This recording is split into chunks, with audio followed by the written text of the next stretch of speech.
Halo, nama saya Banda Saputra Subagio. Saya berasal dari Prodi Administrasi Publik. Kali ini saya ingin mempresentasikan materi-materi yang terbagi menjadi 3 PPT. 2 PPT sih lebih tepatnya, dan 1 tutorial. Nah, untuk PPT yang pertama saya akan membahas mengenai kutipan dan sitasi. Lalu untuk PPT yang kedua saya akan membahas penomoran dan daftar pustaka. Lalu yang ketiga saya akan membahas tutorial cara membuat atau menggunakan Mendeley. Nah, dari sini yang pertama yang akan kita bahas adalah bagaimana caranya membuat kutipan dan sitasi. Oke, tanpa lama-lama, mari kita mulai. Baik, selanjutnya saya akan menjelaskan mengenai pengertian, lalu fungsi, dan bagaimana sih caranya menulis kutipan, dan apa saja jenis-jenis dari kutipan. Baik, untuk yang pertama, apa itu kutipan? Menurut Jory Keraf, kutipan adalah pinjaman kalimat atau kata-kata dari seorang ahli atau orang yang menjadi panutan. Sedangkan menurut Kamus Besar Bahasa Indonesia atau KBBI, kutipan adalah pengambilan satu kalimat atau lebih dari karya tulis lain untuk memperkuat atau memperkokoh argumen dalam tulisan sendiri. Kutipan juga bisa diartikan sebagai pengulangan suatu kalimat yang terkenal yang ditandai dengan pemakaian tanda kutip. Lalu apa sih fungsi kutipan pada karya ilmiah? Di dalam karya ilmiah, kutipan dapat digunakan untuk memperkuat argumen dengan merujuk pada pernyataan atau pendapat dari sumber yang ahli atau otoritatif, sehingga kehadiran kutipan di dalam karya ilmiah dapat menunjukkan kualitas karya ilmiah yang lebih tinggi dan kecermatan yang lebih akurat. Lalu berikutnya kita juga perlu mengetahui bagaimana sih caranya menulis kutipan yang baik dan benar dalam membuat karya ilmiah. Yang pertama, kutipan ditulis apa adanya. Lalu yang kedua, kutipan dikaitkan dengan pemaparan penulis. Yang ketiga, kutipan ditulis dengan jarak 2 spasi. Yang keempat, menggunakan tanda kutip petik 2 di awal dan akhir kalimat kutipan. Lalu yang kelima, sumber kutipan ditulis secara lengkap meliputi nama, tahun, dan halaman. Lalu yang keenam, jika ada bagian yang ingin dihilangkan, tambahkan 3 titik di awal atau akhir kalimat yang dikutip. Lalu yang ketujuh, jika ingin memberikan tambahan seperti pendapat dan sebagainya, tulis di dalam tanda kurung. Lalu yang terakhir, jika mengutip dari karya dengan nama belakang penulis yang sama, cantumkan nama depan penulis pada kutipan berikutnya. Oke, untuk yang pertama ada jenis kutipan langsung. Nah, ciri-ciri kutipan langsung adalah teknik mengutip yang menyalin ide atau konsep orang lain sesuai dengan kalimat aslinya. Kutipan langsung memiliki ciri-ciri sebagai berikut. Yang pertama, menyalin langsung dari sumber teks yang asli tanpa mengubah model tulisannya. Lalu yang kedua, diapit oleh tanda petik. Dan yang ketiga, selalu mencantumkan sumber kutipan di awal atau akhir kalimat. Lalu untuk jenis-jenis kutipan langsung terbagi menjadi 2 jenis, yaitu kutipan langsung panjang dan juga kutipan langsung pendek. Nah, kutipan langsung panjang adalah kutipan yang berisi minimal 40 atau lebih dan biasanya memakan 3 baris dari 1 paragraf. Lalu yang berikutnya ada kutipan langsung pendek. Nah, kutipan ini memiliki jumlah kata di bawah 40 dan jumlah barisnya tidak mencapai 3 baris. Nah, berikutnya ada jenis kutipan tidak langsung. Nah, apa sih kutipan tidak langsung? Kutipan tidak langsung adalah teknik mengutip yang mengubah isi kutipan dengan menggunakan kata-kata penulis sendiri tanpa menghilangkan makna asli kutipan. Kutipan tidak langsung biasanya digunakan untuk memperkuat argumen penulis. Nah, cara menulis kutipan tidak langsung. Yang pertama, terintegrasikan dengan teks. Lalu yang kedua, menggunakan jarak antar baris seperti spasi ganda. Lalu yang berikutnya, tidak diapit tanda kutip, terus mencantumkan sumber kutipan setelah kutipan.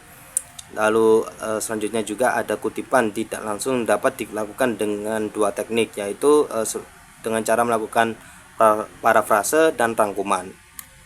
Nah, ciri-ciri kutipan tidak langsung diantara lain, yang pertama, kalimat yang dikutip mengalami perubahan, namun ide, isi, atau pendapat yang dikutip tidak berubah sama sekali.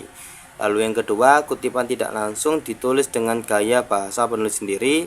Dan yang ketiga, kutipan tidak langsung tidak menggunakan tanda petik dua.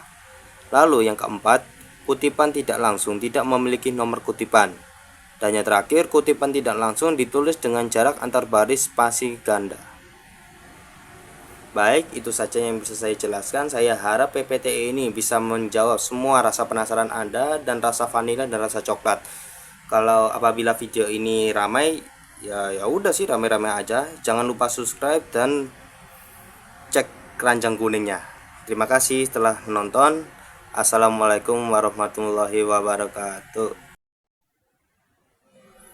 Baik, untuk materi selanjutnya kita ada materi penomoran dan daftar pustaka di dalam karya ilmiah.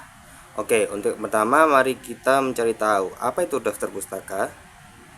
Nah, menurut Kamus Besar Bahasa Indonesia atau KBBI, daftar pustaka adalah daftar yang mencantumkan judul buku, nama pengarang, penerbit, dan sebagainya yang ditempatkan pada bagian suatu karangan atau buku dan disusun menurut abjad.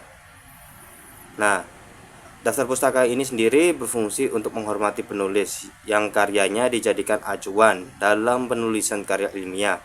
Selain itu, daftar pustaka juga mempermudah proses peninjauan ulang sumber-sumber rujukan saat diperlukan koreksi pada konten tulisan. Selain itu, daftar pustaka juga memberikan bantuan kepada pembaca untuk lebih memahami sumber-sumber yang dikutip dalam karya ilmiah. Nah, berikut ini adalah cara membuat daftar pustaka, dan juga kalau semisalnya ya kita mengutip dari buku, jurnal, website, dan podcast. Nah, di sini juga ada urutan-urutannya. Nah, untuk cara umum dalam membuat daftar pustaka seperti yang dilihat di sini, nomor 1, ada beberapa hal yang perlu kita perhatikan. Untuk yang pertama, kita perlu mengurutkan sumber secara alfabetis dan kronologis. Lalu yang kedua, kita menggunakan spasi tunggal, dan yang ketiga, kita perlu memberi jarak yang lebih lebar di antara sumber. Lalu yang terakhir, jika penulisannya dalam dua baris kedua harus menjorok ke dalam sekitar 10 ketukan dari margin kiri. Nah, yang berikut ini ada beberapa contoh. Misalnya kalau kita mengutip dari buku, jurnal, website, atau podcast, nah ini adalah contoh urutannya. Nah, untuk yang pertama ini seperti yang kita lihat yang buku ini. Nah, kalau misalnya kita mengambil dari buku, maka ketika kita membuat daftar pustakanya, maka yang perlu kita cantumkan pertama adalah nama belakang, terus inisial nama depan atau tengah jika ada ya. Jadi kalau nama penulisnya gitulah. Nah, lalu tahun buku, judul buku, terus kota dan penerbit buku. Nah, kalau misalnya kita mengutip dari jurnal, nah urutannya seperti ini. Yang pertama ada nama penulis, lalu tahun publikasi, lalu ada judul artikel, nama jurnal dalam format italic. Nah, itu fontnya mungkin. Terus yang berikutnya ada nomor volume jurnal jika ada, halaman, dan tautan jika tersedia. Nah, ini jadi opsional gitu. Lalu berikutnya ada website. Nah, misalnya kalau kita mengambil dari situs website atau situs-situs kayak yang dari Google gitulah contohnya. Nah, maka yang perlu kita cantumkan pertama adalah nama websitenya, lalu diikuti dengan judul artikel, lalu deskripsi website, lalu tanggal pembuatan artikel, lalu kita perlu mencantumkan alamat website dan waktu kita mengakses website tersebut. Nah, lalu yang terakhir di sini bisa dilihat ada podcast. Nah, kalau kita mengambil dari seperti podcaster gitu, maka kita perlu yang pertama kita cantumkan adalah nama podcaster, lalu tahun, bulan, dan tanggal unggahan judul podcast. Seperti kanal podcast, tautan jika pengarang terdiri dari 2 atau 3 orang. Lalu kita juga perlu mencantumkan nama pengarang, ditulis semuanya dengan ketentuan nama orang pertama dibalik, sedangkan nama orang kedua dan ketiga tetap. Untuk membuat daftar pustaka secara otomatis, Anda bisa menggunakan aplikasi Mendeley. Nah, ini akan kita bahas di video selanjutnya. Nah, untuk berikutnya ada materi yang tidak kalah penting juga, yaitu penomoran. Nah, apa itu penomoran? Penomoran menurut Kamus Besar Bahasa Indonesia atau KBBI adalah proses cara dalam memberikan nomor atau angka dengan tujuan mengatur isi karya ilmiah agar pembaca dapat mengikuti alur dari setiap bagian, seperti bab, subbab, atau poin-poin penting lainnya. Selain itu, penomoran dapat memungkinkan penulis menunjukkan bagian tertentu kepada pembaca. Contohnya seperti ini, lihat pada bab 3.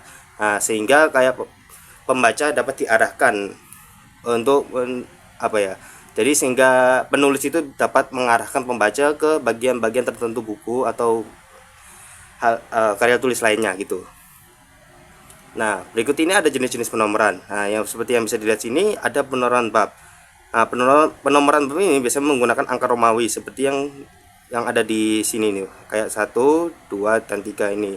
Nah, penomoran subbab juga menggunakan huruf kapital tunggal yang disusun berurutan seperti A, B, C, dan seterusnya. Lalu di sini kita ada penomoran anak atau subbab.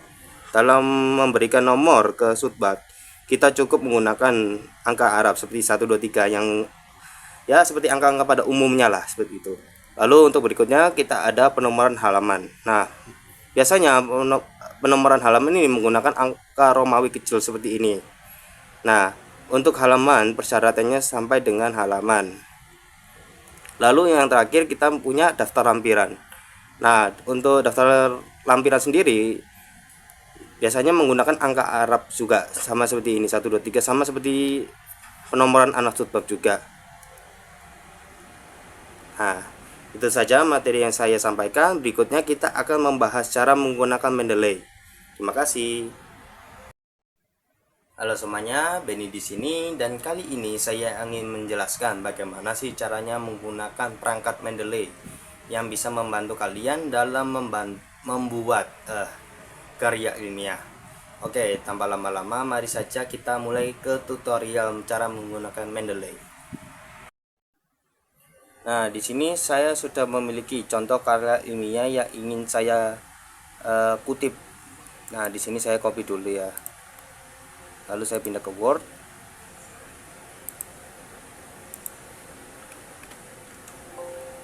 Salah. Nah, di sini saya ingin menambahkan nama penulis dari karya ilmiah ini. Nah, caranya cukup mudah. Di sini seperti yang bisa Anda lihat, di sini kita pergi ke bagian reference.